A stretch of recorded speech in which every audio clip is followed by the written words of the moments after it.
So then the next step is to do some percussion instruments. And for my percussion instruments, well, percussion instruments are basically anything you can shake, scrape, or hit. And this is all fulfilled nicely with this one instrument, which is the coffee can. I've got some rice or beans inside. So I've got my maraca.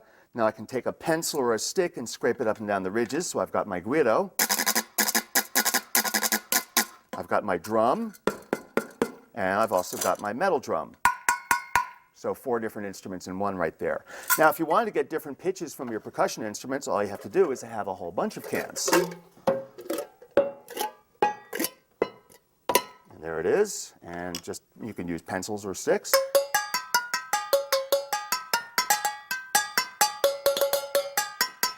Something like that. So that's another possibility for doing percussion type instruments.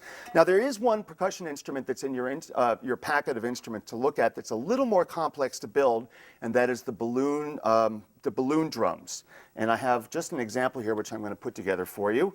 Take a pretty large balloon. This is, I believe, a 12-inch balloon. Take a pair of scissors, snip off the valve. You can see right there what I'm doing. I'm just getting off the valve at one end, like so. Okay. Now I'm just going to stretch this over the top of the cardboard tube there.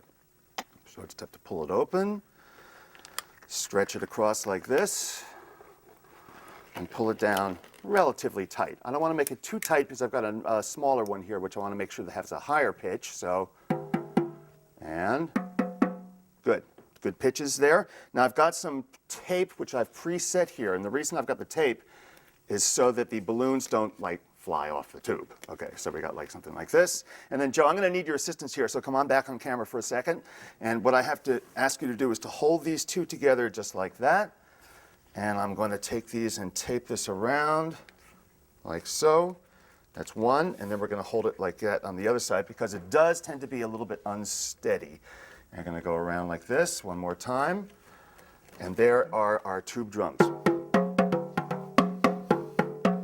And if you're working with kids, you're going to find pretty quickly that the kids are going to discover that this is one way to play it.